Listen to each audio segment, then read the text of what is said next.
Hello everyone. So in the previous session we have discussed about the scope. So there I told scope is a generic concept which applies to all the languages, all the programming language. So scope basically I told you two terms. There is a scope and there is lifetime. By scope I meant that in which part of the program that the variable or whatever that thing might be and is accessible and can be modified. That's the scope. The lifetime is if you create a variable or if you create something. So when will it get destroyed? That's the lifetime of that variable or that entity. Okay, so we learned about what a scope is, and then we learned about what lifetime is. These are the two terms that we saw. So we saw that there are four types of scopes. If you see per se in Python, there are four types of scopes. The first scope we saw is the global scope. Okay, then we saw something called as local scope. Then we saw enclosing scope. And the last one is inbuilt scope. So what is scope basically defining? Scope is telling you if you are defining an entity, if there is an entity that is lying on your program. So where can you access it and where can you modify it? But this is very important, and this is AND term, not OR. So here you have to see what is the access of that variable, and then how can I modify and where can I modify it. Then lifetime basically means you create a thing, you create an entity. Why am I saying entity? Because it can be more than variables also. So why am I again saying you this thing? Because there, apart from variables, there are a lot of other things that you can create. So lifetime is when you basically create something. So you create an entity. It may be a variable, it may be a class, and it may be anything else. So after that, whatever occupies memory. So from the time of creation till the time it was destroyed from the memory. So that is the lifetime of that entity. So this is the considered lifetime. So from the time it was created until the time it was destroyed. And sometimes a variable will be created when you initialize the program, and it will be destroyed once you complete the program. These may be one type of variables also, and there will be variables which are associated with functions also. So there, if you have a function, you will directly call the function, and it will create some variables. And after a while, once that thing is done, and it will evict the variables. So that's the lifetime. Scope is where can you access and modify. Lifetime is basically till the time of from the time of creation and till the time of destroy, and what's the time basically. And then we said in scope we had these four types of scopes. The first scope we studied was global scope. Okay, so by global scope I meant that so whenever you are basically defining a thing, so you define this outside function outside these classes, and we'll look at the classes, but here whatever we define above the program, and these things are basically global. I told you one more rule is that so what Python does, it will use LEGB rule, because these are now if there are some variables which are in local scope, then there is a variable which is in global scope. So this is the hierarchical rule. This is a precedence order. So first the program or whatever we are writing, it will check in local scope first, then it will check in enclosing scope first, after that it will check in global, after that it will check in built-in scope. So this is the hierarchical level. So in that I showed you two errors. So one error was which I call as name error, okay, and other error was unbounded local error. So these are the errors we showed, and just to write these programs for the sake of completion so that everybody is on the similar page. So I showed you these examples. Let us go to the coding window and show you that. So this was the example. So I'll again recreate the same examples. So here if you see it, the first example was if there is no variable. Let's suppose we have a variable that's not there. So we'll say, let's suppose function, we are defining a function, and in that we are using a variable which exists nowhere. So I'm saying print of something. So I'm saying print, let's suppose, of variable y, and this y is nowhere to be found. So what will happen is, just think from the program perspective. When this function is getting called over here, so what will happen is it will create these variables, these parameters, but it does not take parameters, and y is nowhere to be appeared. And after that, once it starts executing the function, so what will happen, it will see, okay, I have to get the value of y. The first thing it will check into local scope. Okay, by local I mean it will see its own function frame. If it is not there, then it will check enclosing scope. We'll see what that is, and then it will check in global scope. It will check in built-in scope, inbuilt scope. So once all of these things are seen, so if this variable is nowhere to be found, so what will happen is it will give you a name error. So this is what we saw. So here if you see, this is name error, because once it complete those four hierarchies, it checked it into local scope, then enclosing scope, and then it checked into global scope, and then built-in scope, and this variable was nowhere found, and it said name error. Name y is not defined because it was not found anywhere in those four scopes. It was not found anywhere. That is one type of the error. The other type of error I said is where you have this unbound local error. So by unbound I mean the variable may exist, but that variable is a free variable, and it will create a problem. You'll try to bind it somewhere. Okay. So the example I showed you, was this. The first example I showed you, I think, was that if else case, where I said, let's suppose you have this function, and in that we have func, and then let's suppose it will take an argument some x, and I'm saying if we condition on something x, if x is greater than, let's suppose, 2, and I'll say then y is equal, now I'm assigning y is equal 2 or y is equal 4, let's say, so as to remove the confusion, and then x plus y or maybe x multiply y, whatever it is. So now if I call this function, so now there can be two cases. If I call this function with the number which actually is greater than or equal greater than 2, so I'll, let's suppose, write 3. So now what will happen is, so because of this thing, what will happen, if once this thing gets executed, so it will see this condition to be true, and then y will be assigned a value 4. Okay, now if you see from a function perspective, when this function was called, so what will happen, so the thing that will happen is initially it will create that environment, and it will create these parameter variables, and it will create all these variables. Okay, initially there will be sort of free variables, but the bounding will happen once it sees this line. Okay, so y is in that frame, x is in that frame, everything in. Once I print this, okay, so if I print the value of this, so for 3, because the condition will be true. Okay, so the condition that we have, oops, so here I'll just print this, and now if I run it, so you will see that 12 got printed. Because why? The first thing it showed x, return x plus y. Now x is there, yes, that's the variable that we gave, and y, yes, y is also there. Why? Because this condition was true and y was assigned a value. Okay, and it no longer remained that free variable. But what we are doing is, if we give a value which will make this condition false, let's give a value 1. So now what is happening when the function is called? This function is called. Okay, this x is there also, this y is there, but this y is unbound because no value is bound to it. So once we give this y, so this condition is false. Now y remained unbound, but y is still there. It is not that y is not there. In the first case, we has the variable y was not there at all in any scope. So here the y is in the local scope. Okay, when it was there, so what will happen is, once I return this x multiplied y, it should give me unbound local error. Why? Because it is in the local variable. It's a local variable. Y is a local variable, but it's unbound. Okay, because there is no value bound to it. So now if I just print this, you can see unbound local error. So these are two types of errors that we saw. Okay, I hope everything is clear so far. Now we'll go on explaining the other types of scope. So in that we have this enclosing scope, and we have the built-in scope. Okay, so before that I'll show you one more example. Okay, do tell me what will happen to this. So let's suppose, because I want to, these concepts should be cleared, because when you code you should know there is something to do with scope. So I'll just create a new file, code test2.py. Okay, so I'll just make this VS Code visible. So now if you see here, what I'll do is, so this x is equal, let's suppose 10. So I'm writing like this. So I'm saying definition, I'm calling a function. Let's call this fun, and this is a function. Let's suppose it's not taking any value. Now you know that this x is global. So do tell me the answer. If I say print of x, okay, and then I'm saying I'm calling this function fun. So what is the value that you're expecting? What's the value that you're expecting? Yes, give the answer straight away. 10. Okay, so if you see, the 10 is the answer. Okay, so here now you saw that because now it is checking in the local scope, but it did not find the local scope. Then when the enclosing scope, there was no variable in the enclosing scope, but it went into global scope and it was there. Okay, this x was equal to 10. So what I'm saying is, let's suppose we will modify this x. Okay, so if I am saying print x, so now I am saying x is equal to say 14. Okay, and I'm calling this. Okay, before this, what I'll do is I'll also do this. So I'll, to make sure that x is same in the, also before function call also, I'll add a print statement over here.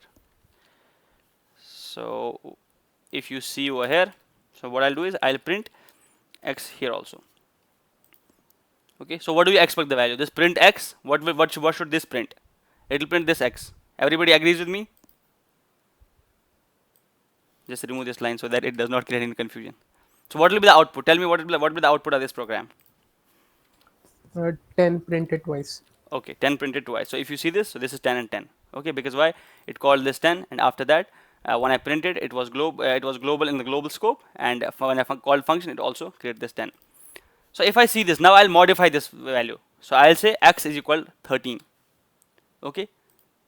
So what I'm doing is I'm saying x is equal 13, modifying it. What do you expect the output should be? For the first print, it will print at x equal to 10, and for second time, unbound error. Okay, let's see. Let's see. And give me the rationale also. Okay, give me the rationale now. For the first print x, it found x is equals to 10 Mm-hmm. in global scope. But for the second time, Mm-hmm. inside the function, it found that Do, x do you is, mean for this print x it gave the answer as, or for this print x it gave 10 answer, and for this what it gave? Unbound. Unbound yes, local error. I think we did this example. This is yes, exactly the same thing that we did. Okay, let's do one thing. Let's not print it. Okay, what I'm now doing is I'm calling the function. I'm doing it like this. Okay, so what I'll do is I'll print before call and after call. Now you should be clear with this. What should be the answer? So what I'm doing is I'm having a global variable. So within the function, I'm trying to modify this x is equal to 13. So after that, I'm saying print of x and then calling the function. So this is basically before the call. So I can write it here. So this is before the call. So before the call, this is the value, and then I'll say after the call. So this is after the call.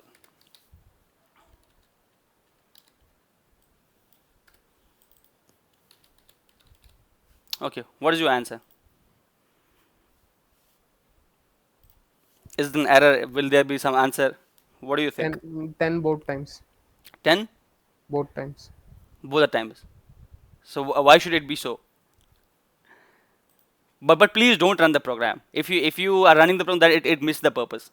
If you are having a machine in front of you and you are running the program, seeing the output, and you are just wanting to making correct answer, then it does not serve the purpose. You should get the confusion and you should give me wrong answers. I would love the wrong answer rather than to see that you people are writing the program. Okay, I want everybody to write the answers in the chat at least if you are not comfortable in speaking. So what should be the answer to this? So what should be before call and what should be after call? 10 will be printed twice 10 will be printed twice. Okay, tell me the rationale behind that. Why do you think 10 will be printed because twice? x मतलब x का जो scope है वो इस function के limited है ना, तो वो ग्लोबल वेरिएबल में वो वाला कॉल होगा ना. But I told you, if you see the hierarchy, that is LEGB, it will first check in the local. So now if you see this, so I'm modifying x. So which x should get modified? So is it the, will it refer to the same call? So what will happen? Okay. So if I run this program, so it should give me the answer as 10 as 10. I'll tell you now reason why will it give the 10 and 10 answer. So if you see this, the first thing, this is pretty clear, because why this is x is equal to 10, directly seeing it because it's not going in the function. So when I'm calling the function, so what is happening? A local variable x is getting created. Okay, this x variable is getting created, and once I assign it 13 and I'm calling a function, that local variable is calling, and x is the value of x is 13 there. Okay, and once I'm done with the function call, that function call is evicted from the stack. We have a call stack, and from the call stack this function is evicted. So is this x is equal to 13 evicted, because that was a local variable to that function. It was local to that function frame. Okay, once that got evicted, again we are left with this x is equal to 10. So that means it has not modified this x. But sometimes you want to modify it. Okay, sometimes on purpose you want to modify it. You want to modify a global variable inside the function. So for that, what should you do? You should basically have this global keyword. You should say global of x. So now what it will do is it will now modify this x. So this line is basically telling it, okay, you are creating this variable x, but no, do not create in only local space. It basically refers to global variable. So now if I call this should be 10 and this should be 13. So if you see this 10 and this is 13, and this global keyword made that happen. Otherwise, the normal functionality was that you will have this x variable created locally, and once the function call was terminated, and this variable will get evicted. But we added this line global of x. We announced that this is global. Global of x basically means whatever you do with this x now, it will be global. It will not be local now. So once you modify this x got 13, the change happened in this variable. Okay, how can you check that also? You can check the IDs of these things. Okay, so you can print, so you can check the addresses. So you can print ID of this x. Okay, and you can also print ID of this x. Print ID of x. So ID basically does not give exact address, it gives the hashes of these addresses. So now if you see, I expect the address to be same. So if you see this, so address is same. 888, let me just show it. This is 888-9704. But if I remove this line, so what I expect is basically I expect the address to be different. So now I expect address to be different. So if you see this, the address is pretty different. Is it clear? Because this x, when it got created, it was local. The address was that. The address is that thing. Okay, when you call this function. Okay, the address ID of this. So basically, this is the first address. So this is the address for the global variable. This is the address for the local variable. Once the function did its functionality, that was evicted from the call stack. Okay, and now once I called it that it is global, I said x is global. Now I'm saying, okay, what is the ID of x? So if you now see it, the ID will be similar. Oops, I have not saved it. I should go back. So here, okay, so if I now run this, so you see address is same. Okay, because now it is referring to the same variable. Because of what? Because of this keyword, because of this global of x. I'm saying global of x, basically I'm telling, so whatever I do with this x, after that, this x was referred here, this x was referred here, so everything should refer to basically a global thing. So how many of you are clear with the global keyword? Can I assume that you guys have clarity on this global keyword? Hello. Yes, yes. Yeah, sir, I'm so sorry, I was in washroom. What if I do not have a global variable x? Then it's no problem. You saw the problem. The problem came because of that. Because sometimes you want to behave in your program. You have a variable at the top, and you want to change that global variable within a function, within a local function, okay, within this local scope. Okay, if you do not have, then no problem. Then no problem. If you just remove this, let's suppose, then the discussion that we had does not apply. But sometimes what you want is, inside a function you want to change something which is global. So you have to announce that this is global. Because now if you see, Python is a dynamically typed language. Okay, but what I mean by dynamically typed, it will check everything at the time of runtime. You don't have to explicitly set, okay, this is the integer, this is that.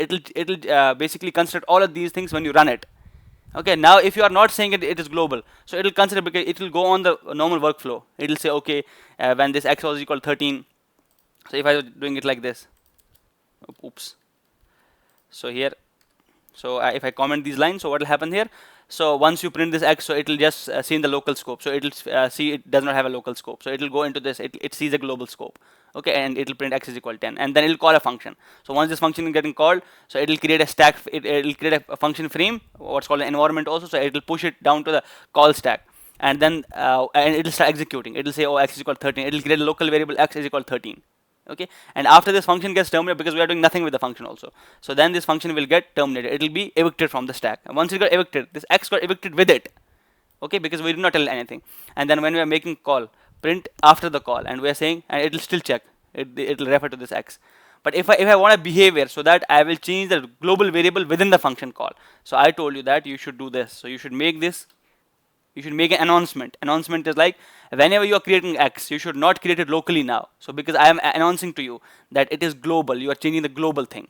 Okay, and then that's the reason why you're changing this global. If I now run this program, you saw the result is 10 and 13.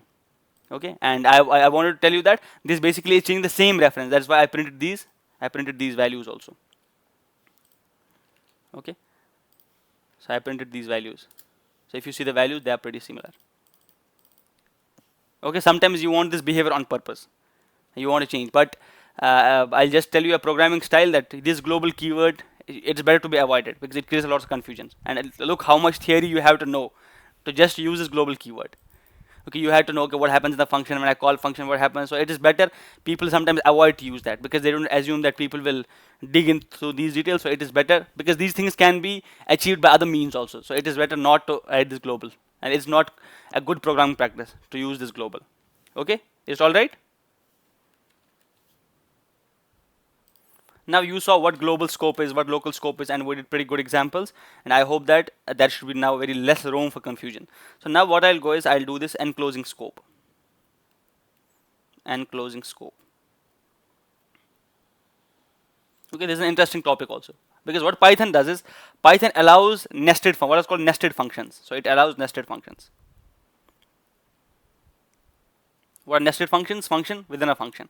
Okay, so that's the concept of nested functions, and we'll see them in detail, but here we require the concept. So we'll define a function like this, and then within that we'll define a function.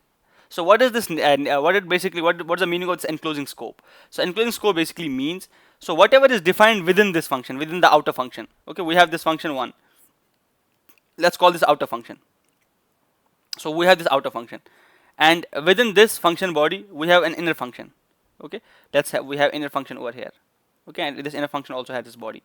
So if you see here, we'll also have some variables defined or some entities defined. Okay, so what is the meaning of the enclosing scope is that this function, inner function, will be able to basically use them because they are lying within that scope. So that's why it's called enclosing scope. It's not called local scope. Why? Because it's not local to this. It's not also global scope because anything written above is global scope. But if you see, this is written within a function. Okay, is it written within the function, and then this function basically can access it. Okay, it looks that this is global to this function, but it lies within a function. It's not totally global, it's not totally local, and that's why we came up with different name. This is enclosing scope. So whatever is defined here, so we can access them here. Okay, but see the word, I'm stressing the word access here. Okay, so we can access the word, so we can access the scope basically is still here. Okay, so let's go to the VS Code and show you an example. Okay, I'll just maybe define these functions, and we'll have a detailed discussion on this, what nested functions do and why are they required. Okay, and we'll have a detailed discussion on them maybe in this session. So going back to the VS Code and now opening a file, let's call it test3.py. So I'll write code test3.py. Okay, so here is the file. So what I'm saying is now I'll have function within a function. Let's suppose we have this function definition. Let's call this outer function. Okay, outer, and I'll have this function. This is my function which is called as outer. Okay, so let's do something. Let's call this value a start value. Some value, we'll say start. Okay, so within this we'll have a variable. Let's call that variable, let's suppose n, which will be given the start. Okay, so whatever start is assigned, this n value is assigned to that. Then we'll have an inner function. So def, and then we'll have an inner function. Okay, so this is the inner function. So now within the inner function, what we'll do is, let's suppose we'll basically print this n. Okay, and we'll print, let's suppose this n. This will be printed. So if you see, I have basically what I have done is I have defined a function within a function. So that's what I have done so far. Okay, and after that, let's now see. Let me run this thing, and then we'll get going. Okay, so let's suppose I'll call this outer function with some start, and I want to show you this. So let's call this outer, and outer with, let's suppose 3. 3 is a number, just a number.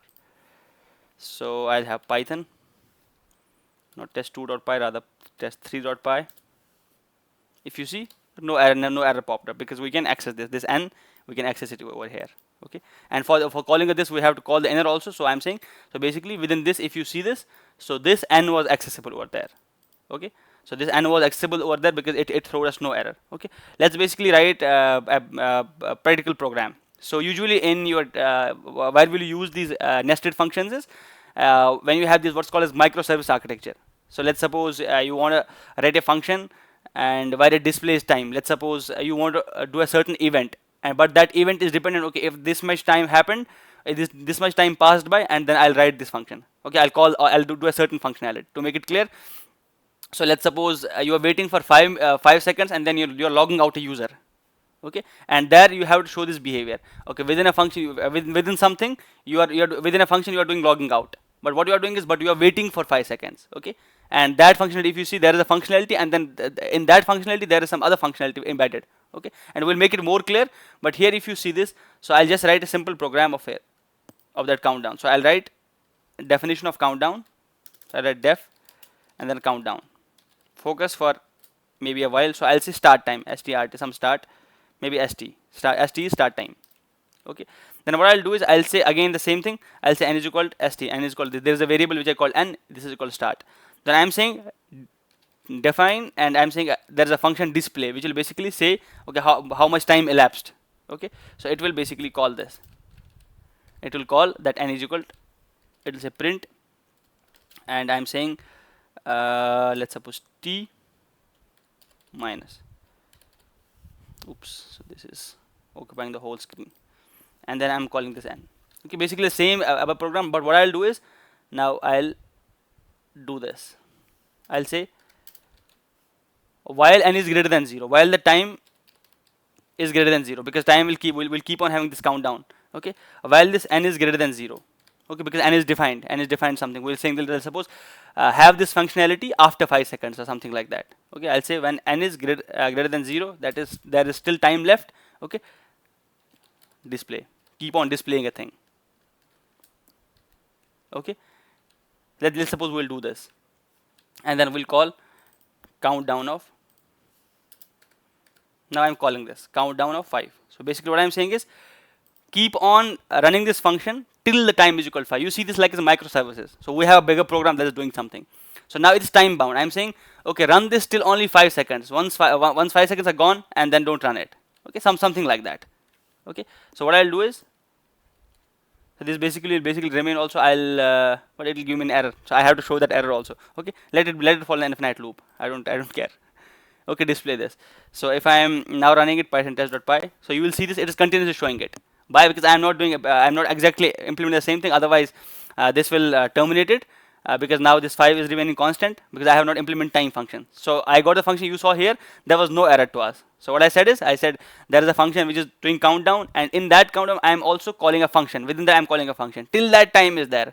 Okay, so I'm keeping on doing that till that time. So if I had some clock, if I was measuring the time with clock, I'll start at let's say 5 and it'll go backwards. It'll say 5 4 3 2 1 and it'll stop that display function. Okay, so right now let's do one thing. Let's do it here. Okay, I'm doing this n minus 1. So I'm giving 5, that's the start time, and then I'm having a function within the function, and I'm saying call this function till this becomes 0. Okay, okay, because it will be 5 4 3 2 and 1. Once it becomes 0, and then stop it. So what do you expect the output should be? Any answers? It will print what, 5 once. It will print 5. How many times? Once. Once. Why do you say so? N is equals to -1 लिखा है, n minus equal to 1 1. And yeah, it is a syntax error. Okay, Yes. Yes. just assuming the syntax error. So now what will happen? 5 4 3 2 1. 5 4 3 2 1. Everybody agrees? Mahmood, do you agree? How many of you agree with this? Give me the explanation. Whoever agrees, anyone, give me the explanation. What will happen in terms of scope? Yes, so basically when we are calling our function, then we are initializing n is equals to 5. Beautiful. Now, yeah, now this while loop, the while Mm-hmm. loop can access the function. Sorry, the while loop can access the n variable Beautiful. locally. So it will call the mm, just- Okay, it will call this display, and then it will it will decrement call the and display. It minus will, 1. Okay, yes, and then it will keep or run the loop. Okay, and let's see. yes. Let's see. Let's see the groundbreaking thing. Okay, so this is 5 4 3 2 and 1. Okay, that's what was expected. Okay, because it did as expected, it did the same thing. So we just started it with this, and then we said keep on decrementing it. Okay, so that was the thing. So you understood the this is enclosing scope, and this thing over here is this is enclosing scope because it was in its scope. Okay, I hope that you understood this point because it was an enclosing scope. That's the reason it did it. Now what if I do is what I can do is I can create one more function. Okay, within a function, I'll say that function is a decrement function. Let's call that def decrement. Okay, it is decrementing the value. Okay. Now what I am doing is I am saying this n minus 1 over here decrement, n minus is equal to 1 over here. I am decrementing the thing. Okay, and then I am saying display and decrement. Did I change anything? Is it the same functionality? What do you think?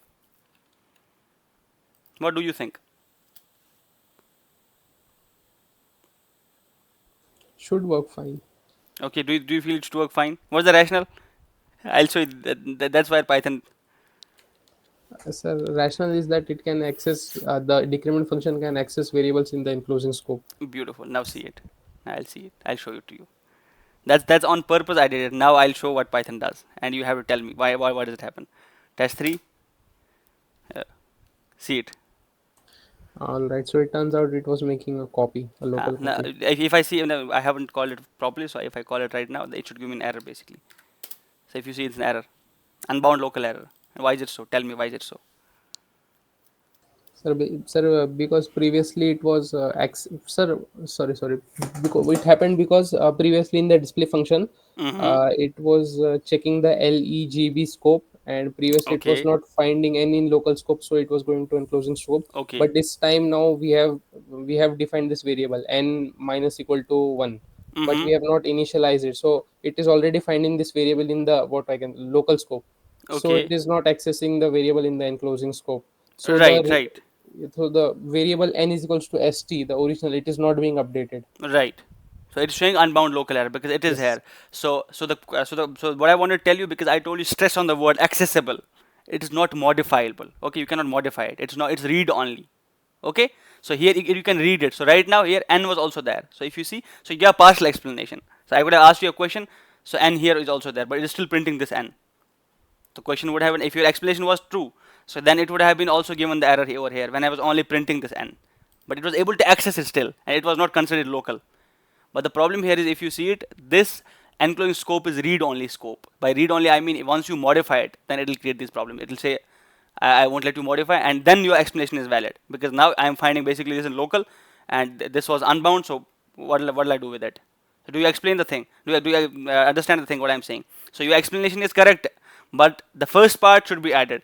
So what is that first part is that enclosing scope is read-only. So where you can read it. So here you read this thing. So n, you printed it, it was that. And once you try to modify it, so by modifying, it will first check, okay, is it there? Yes, it is in the local scope. If it is in the local scope, then what I'll do is I'll try to modify it. So, but it was unbound. So there was a variable n, but it had no value. It had no value bound to it. Okay, that thing got created because of this line. Okay, when it did that, and once I started modifying the value, it gave me this unbound local error. Okay, so what I can write over here is, so I'll write in comment, that is enclosing scope is read only. Okay, and you understand the rationale behind read only. Okay, so once you try to modify it, then it will become a problem. So now we said that if we have this error, we did, face the same problem with this, because then we defined, okay, let's call it global. Okay, and if we have to solve this problem, what we can do, we have end up one more keyword that's called as non-local, and we'll call it, oh, this is not local to you. Like we'll say this is not local to you. So we'll say this is basically whatever is in the enclosing scope. So we'll write it. So we'll write a keyword non-local before it. So we'll write non-local n. So we'll say, don't find in the local scope. Don't try to do that. Try to basically modify this n. But it's not global. We cannot write global here because this is not global. This is basically enclosing. That's why we write this word non-local. So now I expect at least now it should work. Okay. So if you see, now it worked perfectly. How many of you understood the meaning of this non-local? What is happening because of this non-local?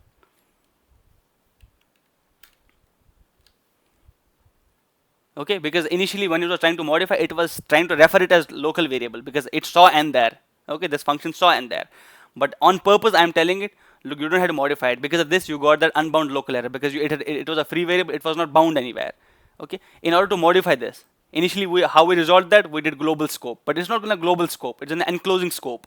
So we added this non-local keyword, and then it worked perfectly. Is it clear? Any questions on this? Okay, do tell me how many of you are at least learning new concepts. So if you see, we studied about 3 types of scopes. We studied about global scope, we studied about local scope, then enclosing scope. Then there is built-in scope. So built-in scope is basically applied everywhere. So built-in basically means whatever you have in fun. Let's suppose print, you can use print function everywhere. Okay, so that is built-in in the programming language. So that is built-in. Okay, the functionalities that have been built in once the language was created. Okay, that's called as built-in scope.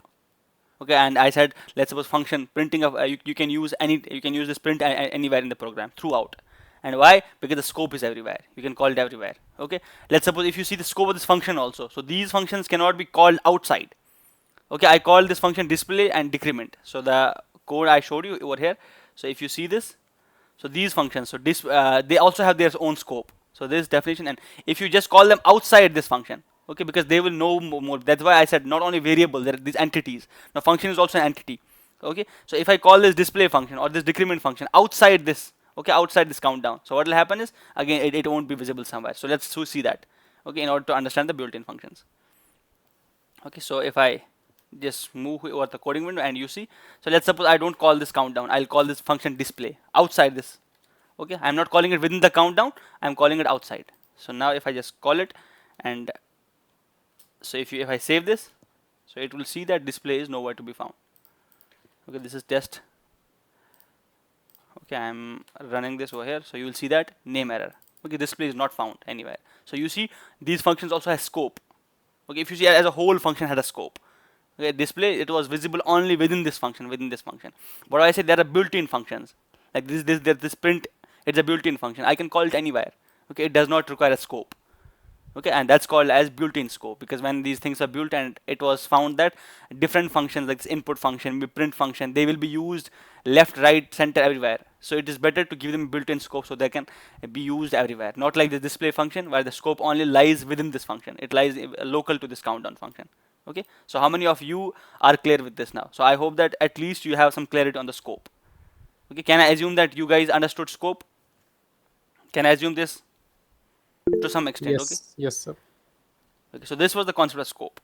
So scope, why is it very important? So again, to tell you, it's important because when you write programs, you should know, okay, I'm accessing this variable, I'm modifying this variable. The first thing is if an error appears, it's all right. Error appears, and you can maybe correct that by using, okay, I know this does not fill in scope rules. But the bigger problem is that once you try to modify one thing, another thing modifies.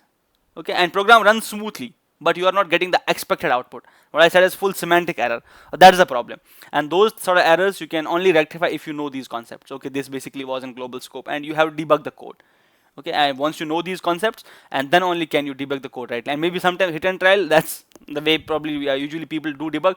But having a good mechanism, having the good understanding, and having good firm grounding of these concepts, so they'll allow you easy debugging and easy writing of code. So you'll better know, okay, if I'm modifying this variable, can I modify it? Can I access it here? So I said there are two terms, access and modify. Access and modify, that we saw also an example of. So you should now be able in a position to write better code. Okay, now we'll move ahead with some other topics. I hope that scope is clear. The topic that we'll take is what's called anonymous functions. Okay, this again is a generic concept. Okay, not just to Python, because everybody, we are here learning art of programming, and we are using Python as a medium to understand that. So what I'll call is anonymous functions.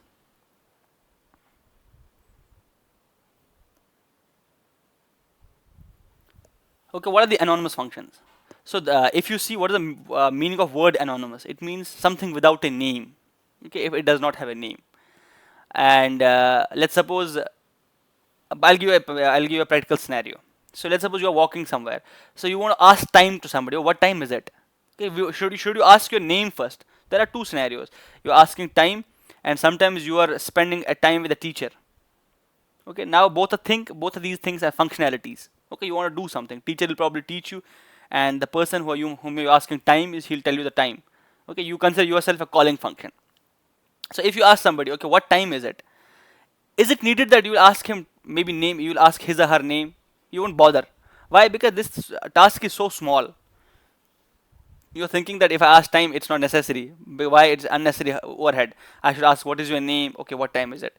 Okay, it's best to ask, excuse me, what time is it?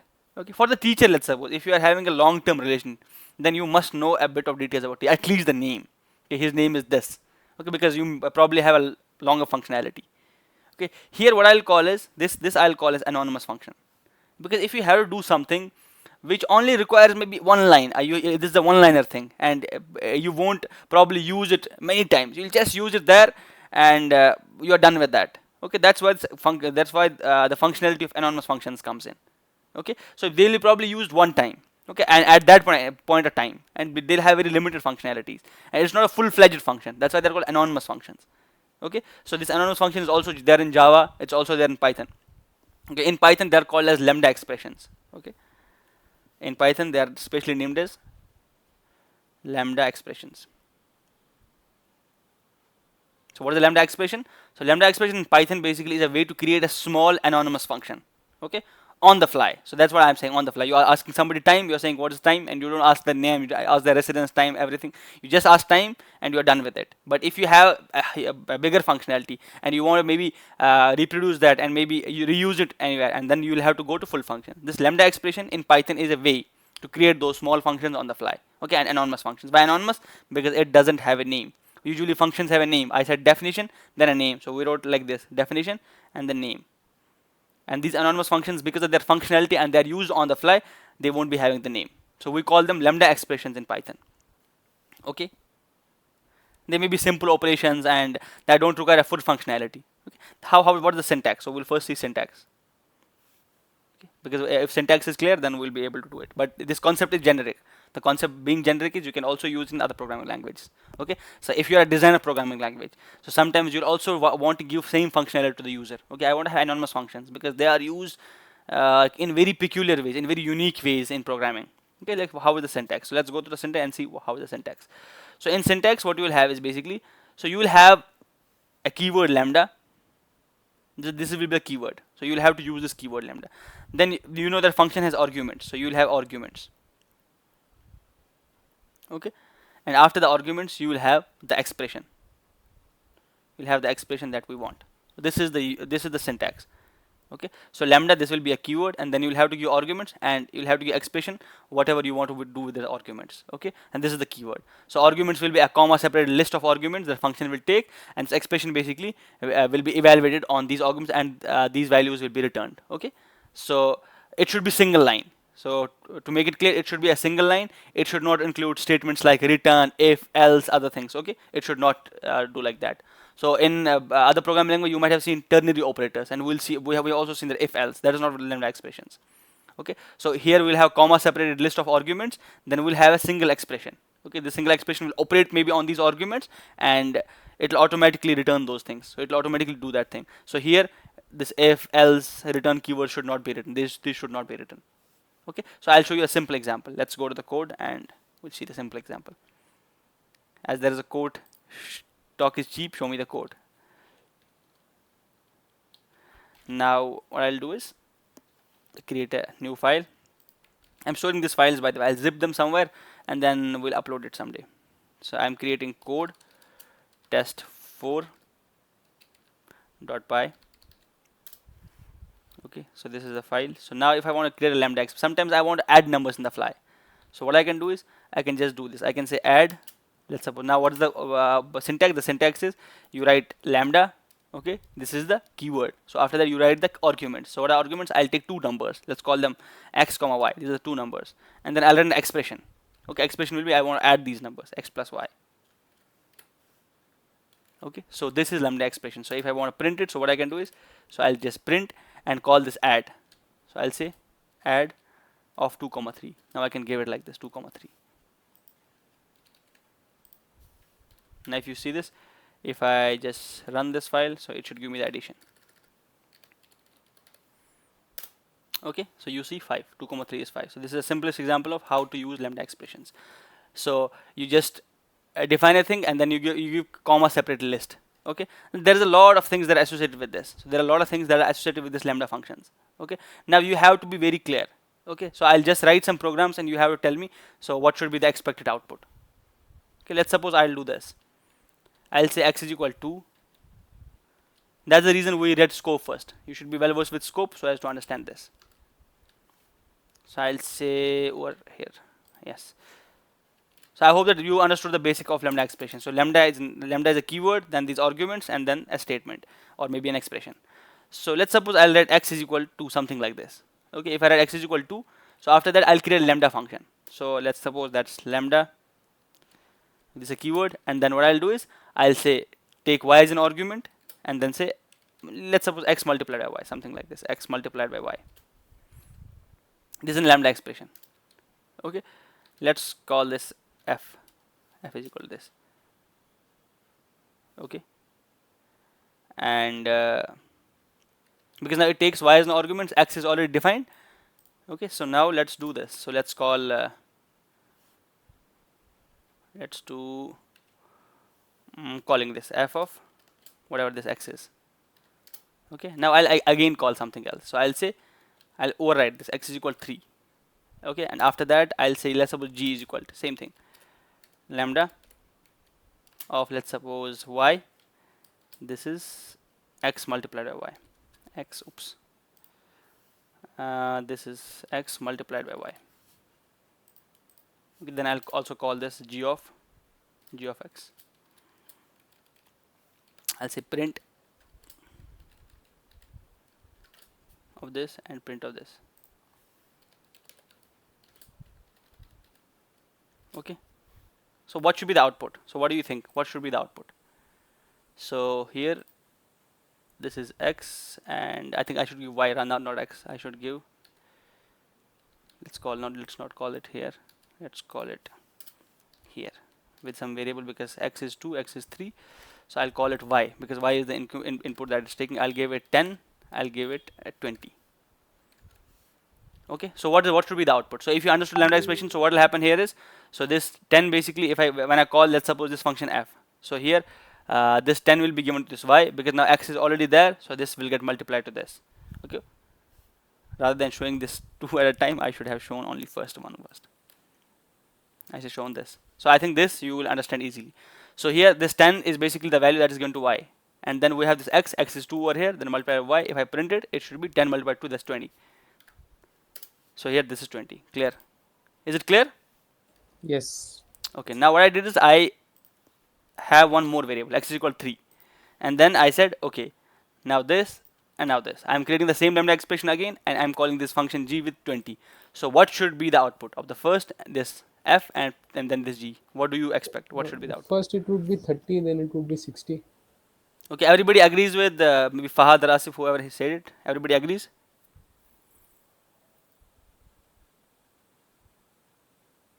Okay. So who is agreeing? I think most of the people are agreeing. Okay, let me show you magic in Python. Okay, now if I run this, okay, you see this is 30 and this is 60. Now what I do is, because I have to explain you the what will be the working of this. So here if you see, okay, so let me, I was expecting the same output, that's the question. Let me calculate. So this is 2 multiplied by 10, so this is 20. I basically was expecting 20 over here. Okay, if you see over here, so 10 multiplied by 2, so this, because x if I write it here, x is equal to 2, then this got evaluated. Okay, then I wrote x is equal to 3, then this got evaluated. Okay, so if I want an expression like this, because now I want to tell you how lambda functions get executed. So if you see this, so this 10, because x was equal to 2, so when I called this, so this thing got called over here. Okay, so I said lambda y, but what it took is it basically took this last value, because that's obvious. Why when the execution happened, the thing with that was because it took x is equal to 3 as the value. Okay, it basically overwrote this value. X is equal to 2 was overwritten. This value was overwritten. So now what if I want this functionality? I want it so bad. I want this. No, this x should get, this x is equal to 2 should get value this, and this x is equal to 3 should, this g should get the value. Okay, we have a workaround around that. Okay, we can work it around. So how to do it? So we can say this should have been other way around. I gave the value y. Oh my god, I created a terrible mistake. Okay, anyways, so what I'll do is, so I'll say y comma, so I can correct my mistake also. I'll say x is equal to x. Okay, and then y is comma x is equal to x. Now you see I'm assigning the value also. Okay, now if you see, I don't want to ask this question also, because I already gave the answer. Now you will see this x is equal to will be the value that will be assigned to this, and this x is equal to 3 will be the value that will be assigned to this. Okay, initially what happened basically is that 10 multiplied by 3 was 30, 20 multiplied by 3 was 60. So it only took this value x is equal to 3. Now what I did, I made a slight change. I said x is equal to x, and here I also wrote x is equal to x. So whatever x is defined till here, okay, whatever x is defined, like let's suppose this x is equal to, it was initially free variable x, so this was assigned. But when I wrote this x is equal to x, so what will happen is, when I call this function, it will try to find this x. It will say, okay, above me, is there an x defined? This x is defined above it. Okay, so it will directly take this, so it will take the value of x.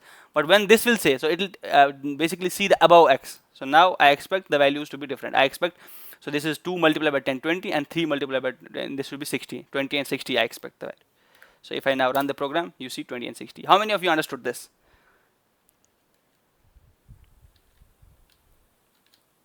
Okay, so in the first case, people usually expect the answer to be f. They usually expect 20 and 10 to be the answer. They think probably it will be similar, but no. So basically the fact is, so once we define this, once we define these, but as a free variable, it only gets evaluated when we call these functions. Okay, and whatever the value x has when we call them, and it will take the x values. Okay, so this is sometimes referred as late binding behavior. Okay, you can write it somewhere also. This is called as late binding behavior. I can write it in the comment. So this is called as late binding behavior. Late binding. So what's the meaning of binding? So binding means when you bind the value to these free variables. Binding behavior. Terrible at spelling. So late binding was when I do not had this. So I had this and I had this. Okay, and it was late binding. So I did not bind. I had these values x defined, I had this value x defined, but I did not bind them. So I only bound these when I called the functions. And what bound? Basically, I overrid the value. I just had x is equal to 3 because that appears late. Okay, so I am getting the value 10 multiplied by 2 is 10 multiplied by 3 is 30, and 20 multiplied by 3 is, so this is late binding, 30 and 60. Okay, but what I did is, the additional change I did is, if I want to, or I said okay, x is equal to x. Now I did that binding now. So I said once you have this x, so you have to bind this. When will this function will be called? So this has to be bind with this x. And then I said comma x is equal to x, and now I change the behavior. So if I now call this, so it is 20 comma 60. That's the output that I expected. So how many of you understood this? Can I move forward? Okay, and we will see a lot of lot of behaviors with the lambda function. So this is one of the example. Now you saw there is something called as late binding also. Okay, now we'll see a different how basically what are the uses of these. So where are these lambda functions used? Okay, and what functionalities do they serve? So these lambda functions usually they are used in combination with something else. Okay, some functions are in Python like map, filter, sort. These are the functions, and maybe they take an argument as a function, and what happens, and you want to do something, but you only want to do it on the fly. Okay, let's take an example of map. Okay, so let's suppose you had a case like this. So you had a list. Let's suppose you have the list called li, and this is a list of numbers where I'll say 1, 2, 3, 4, 5. And if I want squares of these numbers, so what I can do is I can write a function, or I can write a loop like this, for example, for loop, and then I can iterate over it and then store it in the list. Okay, and it'll be some amount of code. But what if I want to do it with the lambda expressions? I know what I can do is, I know I can write lambda. The simple answer is lambda. It'll take argument x, and it'll square this number. Okay, this is lambda expression. But now I should have a way, okay, where I can have this variable x. Okay, I can take each of these numbers from the x. Either I can have a for loop, I'll just iterate through the for loop and keep on giving to x, or I can use a function which is called as map. So what map basically does is it will map the inputs. So we have this list. So what I'll do is I'll just write map. So map takes the argument, the function. Okay, the first argument is function. So I gave this lambda function. It can be any function else. So comma. So I'll give this list number. So this list is an iterable. So iterable is we can iterate over this. We can get these elements one by one. So this map function will basically take this iterable and it will iterate through the elements and giving each argument to this lambda expression. Okay. So then after this is done, so it will perform the calculations and we can convert into list. Okay, let's convert it into list. You know how to convert, how to typecast. This is called typecasting. We have, and then we can maybe, let's suppose, print it. And you can store it also in the list back. So if you see this, so what I have done is this map is a function. What it does is it basically takes another function as an argument. So this is the another function. I can give other expressions than lambda. I can give a big huge function. Okay, I could have written a function which will square an element. Okay, but what I did is I wrote a lambda function, and then I given what's called an iterable. Okay, we'll have a separate discussion on what iterable iterators are. But here you know, at least you know this part. That iterable is where we have a way of sequence. We have a way of going to each element. Okay, basically unfolding this. So this is an iterable. Okay, this array is iterable and it contains many elements. So now what will this map function do is it will take each of this and give the value to lambda function and keep on squaring.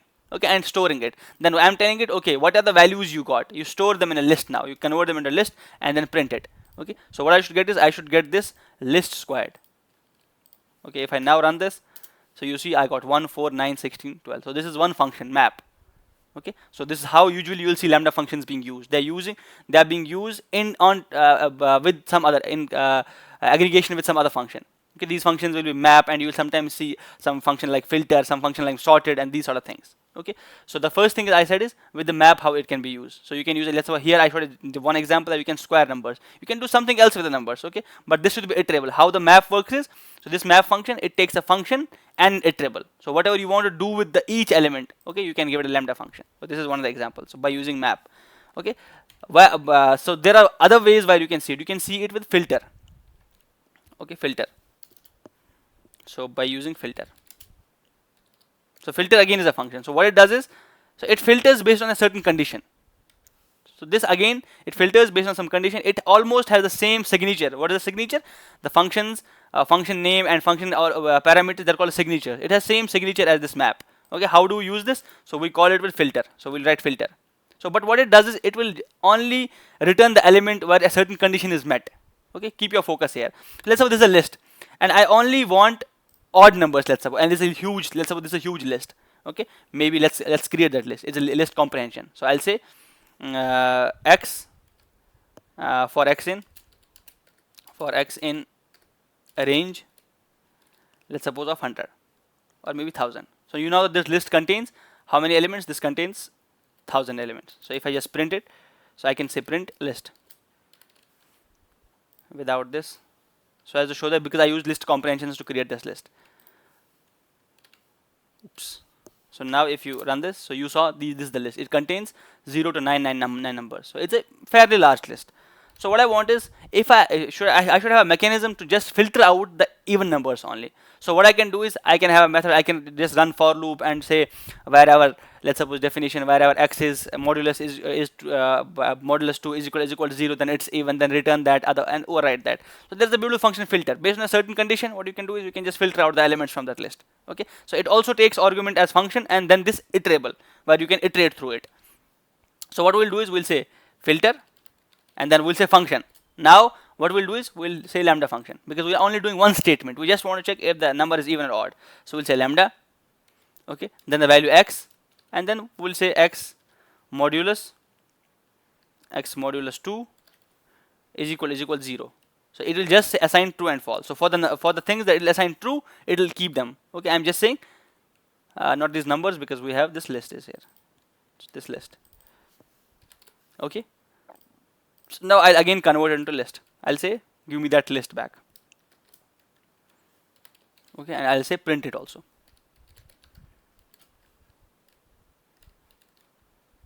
I'll print it.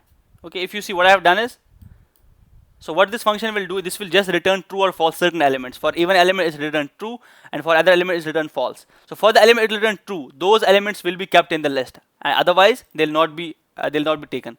And now if I now see this, that's why this function is named as filter also. So based on the filter, so if you have the true elements, keep them only, and for the elements you got the condition to be false, remove them. So if I just run this, so now you see it only has even numbers in it. Okay, beautiful looking pattern. Okay, so that I'll just have, let's suppose, some 20 numbers so that it's visible on the screen. So if I now see this, so this is initially list was this 0, 1, 2, 3, 19, but now I have only even numbers. What if I want odd numbers? So okay, this is odd numbers. Now I have 1, 3, 5 till 19. Okay, and this is one more feature. So I can use filter, because it takes a function as an argument. Now sometimes I just want to do one thing with that, with the arguments, with maybe all the elements that there are in this list. So I can use this lambda function in aggregation with this filter function. So we saw two things. We saw map, we saw filter. So you can also use it with sorted function. Okay, sorted also takes function. Okay, let's suppose you want to sort based on the length. You don't want to sort only based on, let's suppose, what's called as lexicographic. You basically want to sort on based on length of these words. Let's suppose we'll create a list. Maybe that list is, oops, maybe I will create a new file. It is becoming too. So I'll say code test and 5.py. This is a new file. So what I'm saying is, I'm saying if I want to have if I have a list and I want to sort these words based on their length. Let's suppose my name length Musawwir has 7 letters, and somebody, let's suppose other person, they have 8 letters. I want to sort in that order. Okay, who has the least number of letters, then, and I want to store them in certain order. So what I can do is, I can have words. Let's suppose I have these words. So this is a list. It may be students also. It may be anything else. So let's suppose we have apple. We have, let's suppose, cat. We have, let's say, dog. We have, let's suppose, something. Okay. This is another way. If you see, I just wrote slash over here. If I don't want to keep on continuous writing, I'll just write slash and go down. So it will show it that it belongs to the same statement. Okay, this is one way of showing that. And then what I'll do is I'll write, let's say, care. Okay, different words. So some bigger word, some other thing, whatever it is. Okay, this is my list. So first I'll see if the syntax is correct. Okay, and before moving ahead, it's better to check the syntax, because I believe the syntax is correct. Okay. Oops, this should be Python test 4 test 5.py. Yes, the syntax is correct. So here, if you show, I showed you the backslash. So slash, and then you can move on the line. And now what I want to do is I want to sort them based on the length, based on the size of these. Now you know, for each of these words I have to apply a function, length function. For that I can use lambda function. Okay, I can say lambda, okay, and I'll say lambda and take x and then return me length of x. This is the function that will do. Now I want to make sure that these words are given one by one. We have seen one function that's called as let's suppose map. We can also, but sorted function, it also does that. So sorted, it takes keys. So sorted, okay, it takes what are the elements that you want to say. I'm saying that I want these words basically to have a certain order, but what is the key? Based on the key, this key is the length. Okay, based on this key, so I can write key is equal to this. Okay, so what will this key basically will give me? It will give the words to this lambda function, and it'll give it 3. So for the words, so for apple it will give, let's suppose 5. So word will be apple is 2, it will be 5. Cat will be cat, word is cat, and length will be 3. Okay, and then I'm saying sorted based on that, sorted based on this key, sorted based on the number, this number, the length. Okay, and then maybe let's suppose we'll convert into a list. We'll convert it into a list. Okay, and then let's suppose we'll print it. It's becoming single liners, so we'll print it. Everybody will expect the same output. So here if you see, if I run it, so you saw cat, this is 3, then 4, then 5, then 6, then 7, whatever it is. Okay, you saw. So now sorted, what does it take? So I'll show you the functionality of sorted first so that it's clear. So sorted works on this, so it will sort based on the key, and it will take these words. So this is sort of a dictionary. Okay, this is word and this is key, the key value pairs. So you have words and then key. You based on this word and the key, it basically sorts these things. Okay, I hope that you have seen how we use lambda functions in association or in aggregation with other functions, so as to get our work done. And you will see these things being used heavily. So what are the 3 things that we studied? So the first thing that we will see is map. So you'll see it, lambda function being used heavily with map, and then you will see it being heavily used with filter, and then one more thing, you will see it heavily being used with sorted. Okay, these are 3 things where you will see this lambda function being heavily used. And one more thing is reduce also. So there is also one more thing, that's reduce. So these are the functions, and this probably I'll keep as homework for you. So how to use lambda functions for with reduce. Reduce also is, so what is the use? Basically it's concise, it gives you a way of conciseness. So and it also gives readability, because sometimes it is better to write a single line because it's only doing single thing. Okay, so first thing is readability, and second thing is conciseness, it's very concise. Okay, and we'll also see higher order and they're anonymous, you don't need to call them, and it saves you a lot of space, it saves you a lot of stuff, because you don't need to write whole function and then call it again and again and unnecessarily have that space. You are creating it on the fly and then probably using it, and then we are done with it. Okay, I hope that this lambda function is clear, and we basically usually use it with other functions. It's not just used alone, it is used with other functions like map, reduce, filter, and these other functions. There will be way more functionalities. Okay, I hope that this is clear. Can I assume that this is clear? How many of you understood lambda functions? So I won't conclude the functions here. So there is a lot more to learn about functions. So as I said, there is a concept of higher order functions. Okay, there is a concept of closure and a lot of stuff that comes in. And then we will see what function callbacks are, how to return in the callbacks. And there is a lot to learn in functions. But I believe that the knowledge that you have gathered in this, like maybe a couple of lectures on functions, that will be enough to maybe do certain tasks. If we need those concepts, we'll again come back to Python. And as you know that our whole agenda is not to just learn the things, so we'll learn the things we'll also be anonymous. So if we need something, we'll learn that. Okay, so I'll conclude at least basic part of the Python here. We'll keep on coming back, and once we need some things, and next we'll probably take these libraries like matplotlib, pandas, and these sort of libraries we'll keep on taking. But don't consider that we're done with Python. We'll keep on doing it, because we have to do object-oriented programming, we have to do file I/O, we have to do error handling. There are a lot of topics. Okay, at least there will be some 20 lectures on Python only, because this was lecture 12. So we'll in the rest 8 lectures, we'll make sure that we'll cover these important topics for you. So I hope that this was clear. So if you have any questions, I'll take them right now. I'm stopping recording, by the way.